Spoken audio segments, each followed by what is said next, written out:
다니엘서 8장 9절부터 14절의 말씀을 우리 함께 봉독하겠습니다. 그중 한 뿔에서 또 작은 뿔 하나가 나서 남편과 동편과 또 영화로운 땅을 향하여 심히 커지더니 그것이 하늘 군대에 미칠 만큼 커져서 그 군대와 별 중에 몇을 땅에 떨어뜨리고 그것을 짓밟고 또 스스로 높아져서 군대의 주제를 대적하며 그에게 매일 드리는 제사를 제하여 버렸고 그의 성소를 헐었으며 범죄함을 인하여 백성과 매일 드리는 제사가 그것에게 붙임바 되었고 그것이 또 진리를 땅에 던지며 자유를 향하여 형통하였더라. 내가 들은즉 거룩한 자가 말하더니 다른 거룩한 자가 그 말하는 자에게 묻되 이상에 나타난 바 매일 드리는 제사와 망하게 하는 죄악에 대한 일과 성소와 백성이 내어준 바 되며 짓밟힐 일이 어느 때까지 이룰꼬 하매 그가 내게 이르되 2300주야까지니 그때의 성소가 정결하게 함을 입으리라 하였느니라. 우리가 7장에서 작은 뿔 나왔었죠. 7장에 나오는 작은 뿔과 지금 8장에 나오는 작은 뿔은 다른 겁니다. 왜냐하면 7장에 나오는 작은 뿔은 넷째 짐승, 다시 말하면 로마로부터 로마에 10개 뿔이 있었고 거기서 작은 뿔이 나오고 작은 뿔이 3년 반 괴롭히는 일이 있고 바로 인자가 그를 멸망시키는 그런 얘기죠. 자, 그런데 8장에 나오는 작은 뿔은 로마 시대가 아닙니다. 여기는 어느 때입니까 지금? 자, 두 뿔 가진 수양은 메데파사라고 그랬고 그 다음에 수염소는 헬라라고 그러지 않았습니까? 헬라에 현잔 뿔이 있고 그 다음에 꺾어진 다음에는 네 뿔이 나오는데 이 네 장군이라고 그랬고 그런데 여기 뭐라 했어요? 그중 한 뿔에서 또 작은 뿔 나온다. 그중 한 뿔, 네 뿔 중에 한 뿔에서 거기서 또 작은 뿔이 나온다는 거예요. 이거는 헬라에서 나오는 거예요. 헬라 중에서도 셀루쿠스, 다시 말하면 시리아 북방왕, 정확히 얘기하면 안티오쿠스 4세를 얘기하는 겁니다. 근데 7장에 나온 작은 뿔은 로마의 후대에서 나오는 것이고 더 정확히 얘기하면 이 세상에 심판받을 때 이 세상에 인자와서 심판받기 전에 그때 있을 3년 반 동안에 성도를 괴롭히는 작은 뿔, 적그리스도의 등장을 얘기하는 것이고 여기 8장에서 나오는 이 작은 뿔은 그 하는 일은 똑같습니다. 적그리스도와 똑같은데 단지 이것은 헬라 시대 때 나오는 적그리스도와 같은 적그리스도의 모형으로 나오는 안티오쿠스 4세, 안티오쿠스 에피파네스를 얘기하는 거예요. 다시 말하면 이 역사 가운데 이 헬라 시대 때 나오는 안티오쿠스 4세가 바로 예루살렘 성전을 더럽히고 제사장들을 갖다 매도하고 이방인이 제사를 지내게 하고 제우스 신상을 지성소에 세우고 돼지 피로 돼지 제물로 제사를 지내고 많은 사람을 죽이고 하는 적그리스도와 동일한 그 일을 8장에서 얘기하는 거예요. 여러분 다니엘서의 가장 특징이 무엇이라고 그랬습니까?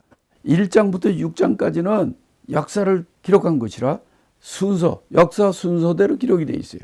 근데 7장부터는 벼랑과 벨사살 왕 원년이 나오고 여기는 벌써 다리오까지 메데나라 바사까지 나오는데 이거는 다시 바벨론으로 돌아가는 거예요. 7장부터 12장까지는 이거는 역사적인 기록이라보다도 이거는 예언서입니다. 영적이고 예언서이기 때문에 그 영적 그런 표현들이 많은 거예요. 그래서 여러분 다니엘서를 보면 보통 다른 구약 성경은 모두 다 히브리어로 기록되어 있습니다. 그런데 다니엘서는 특별해요. 다니엘서는 히브리어와 아람어로 기록되어 있어요. 1장에서 2장 3절까지는 히브리 말로 시작합니다. 2장 4절부터 7장 마지막까지는 아람어로 되어 있어요. 아람어가 뭐냐? 그 당시 바로 메데파사, 바로 그 당시 시대에 공용어로 쓰이던 것이 이겁니다. 예수님 올 때까지 그래서 아람어로 예수님 말씀하고 그러잖아요. 그걸로 기록이 되어 있어요. 그러면 왜 히브리어 썼다가 지금 8장부터, 그러니까 8장부터는 다시 히브리어로 기록이 되어 있습니다. 12장 마지막까지. 그럼 왜 7장까지는 왜 아람어로 되어 있다가 왜 8장부터는 또 왜 히브리어로 될까? 이건 우연히 된 게 아니라 하나님의 디자인, 하나님의 계획이 있기 때문이죠. 당연히. 아람어로 기록됐다는 것은 뭐를 의미하느냐? 아람어가 그 당시 세계 공용어입니다. 그러니까 유대인들뿐만 아니라 모든 이방인도 함께 읽어야 될 하나님의 미래에 대한 계획을 알려준 거예요. 그래서 내 짐승의 걸 보여줬는데 내 짐승을 보니까 그거는 모든 세계가 다 보는 거죠. 그런데 8장부터는 특별히 여기서 보는 것처럼 바로 이스라엘 백성과 예루살렘 성전과 제사와 하나님의 백성이 하는 일이 8장부터 나오는 겁니다. 12장까지. 그래서 8장부터는 히브리어로 돼 있어요. 자, 여기서 보면 이 작은 뿔이 하나가 나오는데 이 작은 뿔이 남편과 동편과 영원한 땅을 향하여 심히 커졌다 그랬죠.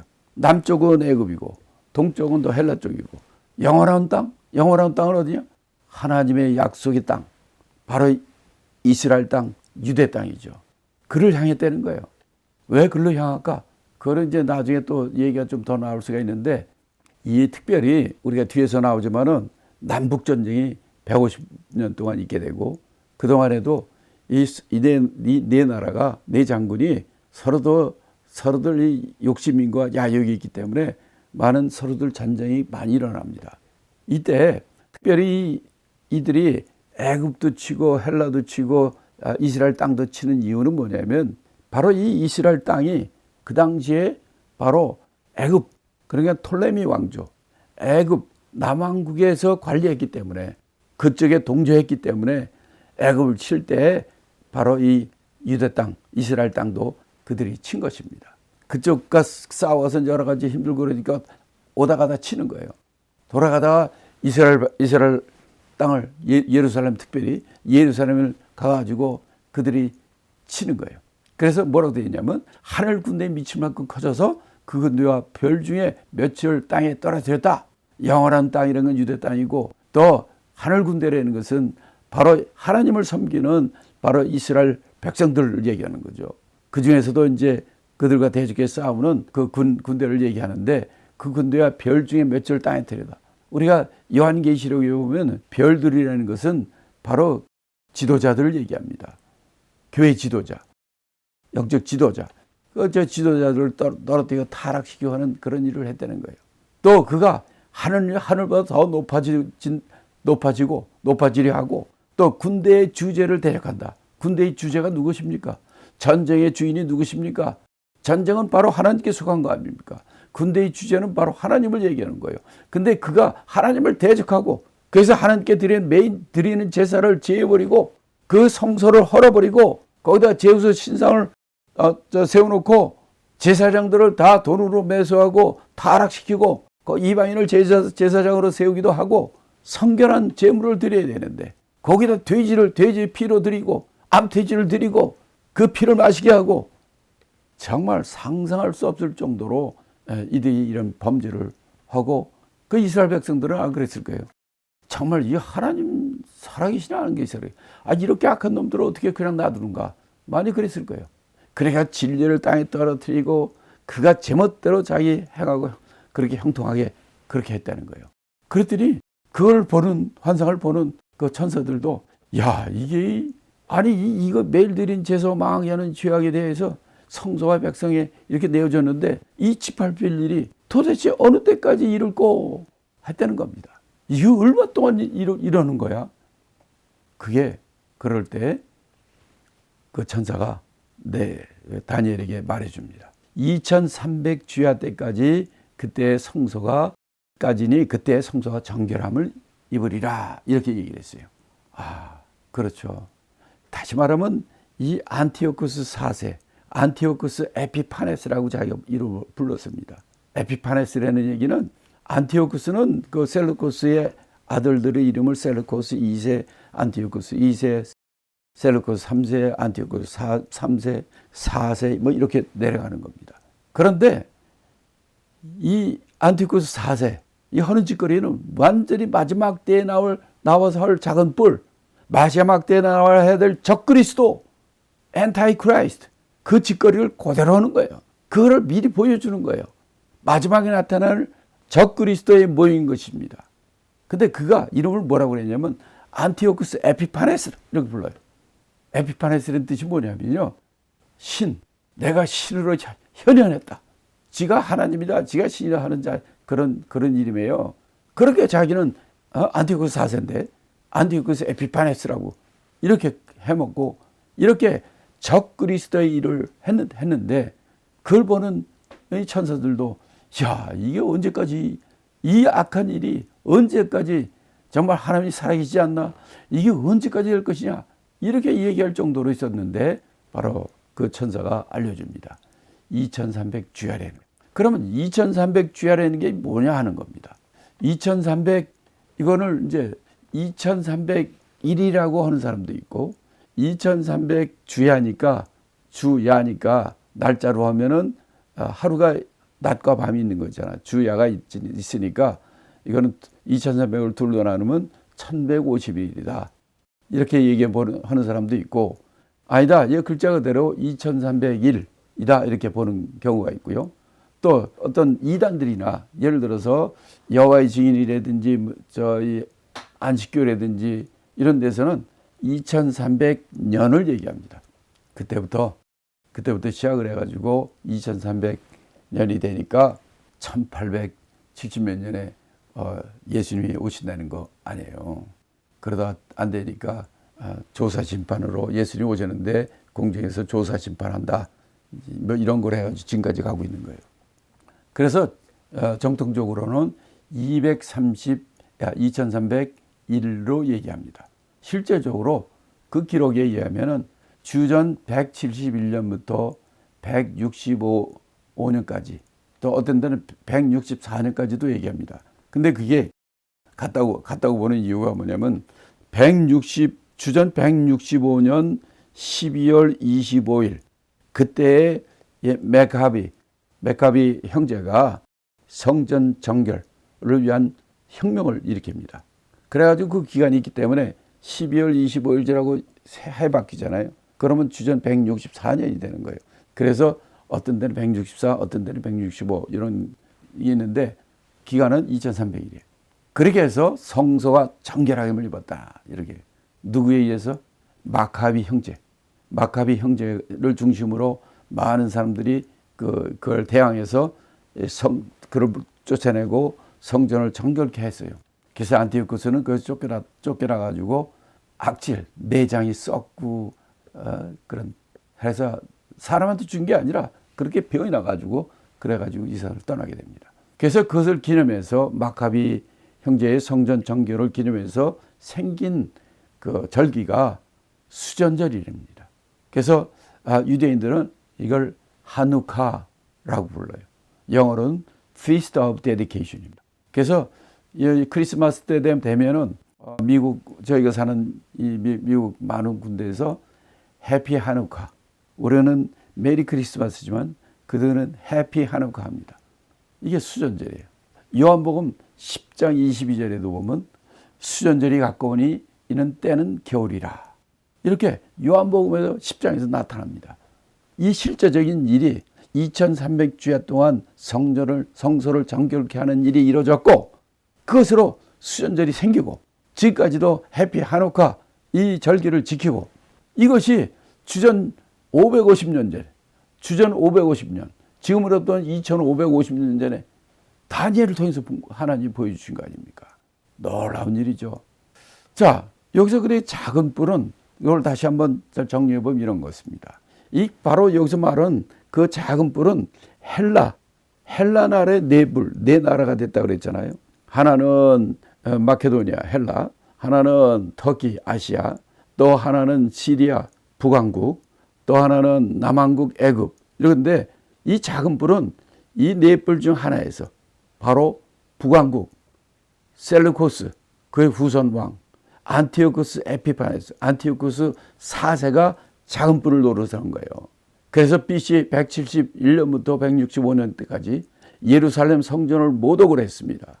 특히 이제 주전 168년에는 이 암돼지 그걸 성전에 제물로 드리고 그 피를 제사장이 먹게 하고 아주 그냥 그 모독하고 성전을 모독하고 사람을 아주 죽이고 악한 일을 얼마나 많이 했는지 몰라요. 그러다 165년 이때 마카비 형제의 혁명으로 그들이 쫓겨나가고 성전을 정결케 하게 된 것입니다. 그래서 요한복음 10장 22절에도 예루살렘에 수전절이 이르니 때는 겨울이라. 12월 달이거든요. 크리스마스, 지금 우리 기독교의 크리스마스 때가 거의 비슷합니다. 올해 22년에는 12월 19일이더만요. 한우카 수전절이. 이게 뭐 해마다 조금씩 바뀌니까. 이렇게 놀라운 그냥 그 몇백 년 후에 일어난 일을 하나님께서 그대로 정확히 보여주신 거예요. 그러니까 어느 것보다 저 정확한 것은 바로 하나님이 보여주신 것, 특히 하나님께서 우리에게 알려주신 것, 이것은 진리입니다. 변하지 않는 것입니다. 왜? 하나님의 말씀이고 하나님의 약속이기 때문입니다. 이런 정말 놀라운, 우리는 당장 내일이 어떻게 될지, 내년이 어떻게 될지, 여러분의 앞으로 생애가 어떻게 변할지 아무도 뭐 알지 못합니다. 오직 하나님만이 모든 것을 아시고 하나님의 말씀만이 진리이기 때문입니다. 이렇게 이 작은 뿔의 얘기를 하는 것은, 이 작은 뿔이 8장부터 이렇게 히브리어로 다시 쓴 것은 지금 히브리 사람, 유대인들이 예루살렘 성전을 섬기고 이러면서 많은 고통을 당하고 박해를 당하고 핍박을 당하고 어려움을 당하는 이 일이 계속해서 나오는 이기 때문에 여기서부터는 아람어가 아니라, 아람어로 썼다면 전 세계 모든 사람이 다 공통으로 받은 거지만은 여기서부터는 그게 아니라 그 예표로 바로 주전 170년에 보여주신 이 작은 뿔 안티오쿠 4세로부터 만들어진 예루살렘의 성전을 아주 모독하고 핍박하고 괴롭히고 죽이고 더럽히는 이 일이 바로 말세에 나타날 적그리스도의 헐짓을 이때 보여준 겁니다. 그래서 적그리스도의 모형이라고 그러는 거예요. 마지막 때 이거보다 더한 진짜 적그리스도가 나타나서 여러분들을 휘젓고 여러분들을 시험할 것입니다. 끝까지 어떤 환경 가운데서 믿음으로 쓰는 여러분이 되시기를 예수 이름으로 축복합니다. 8장 15절부터 19절의 말씀을 우리 같이 읽고 함께 은혜를 나누겠습니다. 나 다니엘이 이 이상을 보고 그 뜻을 알고자 할 때에 사람 모양 같은 것이 내 앞에 섰고 내가 들은즉 을레강 두 언덕 사이에서 사람의 목소리가 있어 외쳐가라되 가브리엘아 이 이상을 이 사람에게 깨닫게 하라 하더니 그가 나의 선 곳으로 나왔는데 그가 나올 때에 내가 두려워서 얼굴을 땅에 대고 엎드리매 그가 내게 이르되 인자야 깨달아 알라 이 이상은 정한 때 끝에 관한 것이니라. 그가 내게 말할 때에 내가 얼굴을 땅에 대고 엎드려 깊이 잠들매 그가 나를 어루만져서 일으켜 세우며 가로되 진로하신 때가 마친 후에 될 일을 내가 네게 알게 하리니 이 이상은 정한 때 끝에 관한 일임이냐. 이렇게 가브리엘 천사가 그에게 알려주시는 겁니다. 여기도 보면 그 이상을 볼 때 그게 무슨 뜻인가 이럴 때 사람 같은 모양을 사람 같으신 누가 그가 자기 앞에 서 있었다는 거예요. 그래서 그분이 사람의 목소리, 사람 두 언덕 사이에 있는 사람의 목소리 그가 외치는데 뭐라고 얘기냐면 가브리엘아 이 이상을 이 사람에게 다니엘에게 깨닫게 하라 하고 그 사람 모양 같은 그분이 얘기하셨다는 거예요. 여러분 가브리엘이 누굽니까? 천사장입니다. 그에게 이 사람에게 바로 이 사람에게 이 이상, 이 비전을, 이 환상을 이 사람이 지금 멍하고 있고 알고자 하는데 말 모르니까 그에게 깨닫게 하라고 얘기했다는 거예요. 여기서 사람의 목소리 있고 사람 같은 그분이 누굴까? 저는 예수님이라고 생각합니다. 왜냐하면 모든 성경은 예수를 증거한다고 그랬어요. 여러분 우리 다니엘서에도 바로 그 손으로 띄지 않는 그 바위, 큰 돌, 큰 바위, 그것은 바로 예수 그리스도였고 풀무불 속에 그 세 사람이 던져졌는데 함께 있는데 한 사람도 네 사람, 네 번째 사람. 그 사람이 바로 우리 하나님 되신 예수 그리스도. 다 여기서도 바로 그럴 때 이 사람 같으신 그분이 바로 다니엘 앞에 서가지고 가브리엘아, 이 사람에게 이상을 알게 해줘라, 깨닫게 해라 하고 말하신 그분이 누구겠어요? 천사장에게 그렇게 말할 수 있는 분이 누굽니까? 하나님밖에 없죠. 바로 이 땅에 오신 하나님. 말씀이 사람, 육신으로 오신 분. 그 이전에 바로 하나님과 함께하는 삼위일체 하나님, 예수 그리스도인 것을 저는 믿습니다. 그리고 그 사람 같은 모양 그분이 올 때 어떻게 되냐면 내가 두려워서 얼굴을 땅에 대게 되고 엎드리게 되고 그때 그냥 우리는 성경에서 보면 하나님을 만나거나 예수를 만날 때 그렇게 되는 것을 너무나 많이 성경에서 얘기하고 있거든요. 그렇죠. 우리 죄인은 우리가 죄 없는 하나님, 거룩하시고 영광 가운데 있는 하나님과 예수를 만날 때 어떻게 되겠습니까? 바로 우리가 엎드려지고 그들이 헌절하고 그렇게 되는 것을 우리가 볼 수 있습니다. 이러면서 얘기를 하는 거예요. 깨달아, 너는 깨달아라. 이 이상은 정한 때, 하나님이 정한 때의 마지막에 때의 끝에 가는 일이다. 이렇게 말하는 거예요. 자, 그래서 그렇게 말할 때 다니엘은 얼굴을 땅에 대고 엎드리고 깊이 잠들었다 그랬어요. 그래, 혼절하게 됩니다. 혼절. 그럴 때 바로 그가 나를 어루만져 일으켜 세우고 이걸 얘기했다는 겁니다. 성경에 보면은 이 가브리엘 천사가 성경에 4군데 나옵니다. 구약에서는 다니엘서에 2번 나와요. 여기 8장에서 나오고 9장에서 나옵니다. 그리고 또 신약 성경에는 누가복음에 나옵니다. 누가복음 1장 19절과 누가복음 1장 26절. 바로 예수님의 모친 마리아에게 또 세례 요한의 어머니 엘리사벳에게 가브리엘 천사가 나와서 얘기를 하는 게 나와요. 이 성경에는 그 천사장, 그걸 우리가 아크엔젤이라고 하는 천사장으로서 바로 메신저, 소식을 전한 천사장 가브리엘, 그리고 미가엘, 이 다니엘서에도 여러 군데 나옵니다. 다니엘서에 나오는 미가엘은 군대 장관, 힘의 천사장 이렇게 되는 겁니다. 천주교 같은 데서는 뭐 천사장이 7, 8명, 9명 막 많죠. 그 성경에는 가브리엘과 미가엘입니다. 그리고 구약 성경 이사야에 보면 루시퍼가 나옵니다. 그걸 통해서 우리가 광명의 천사장 루시엘이 있다 이런 것을 알 수가 있어요. 그래서 이 3명의 천사장을 우리는 성경을 통해서 알 수 있지. 7, 8명, 9명 그런 거는 만든 겁니다. 이렇게 우리가 이 천사장에 대해서 우리가 알아봤는데 늘 우리가 지금 눈에는 우리가 보이는 것만 전부인 줄 알지만 실상은 보이지 않는 것이 진짜입니다. 하나님도 보이지 않고 사랑도 보이지 않고 공기도 보이지 않고 그렇지만 그것이 더 중요한 겁니다. 우리가 보이지 않는 바로 영적인 실상 이것이 더 중요한 것이기 때문에 그런 믿음의 영적인 것을 추구하는 그런 능력 있는 믿음의 생활을 하시는 여러분이 되시기를 바랍니다.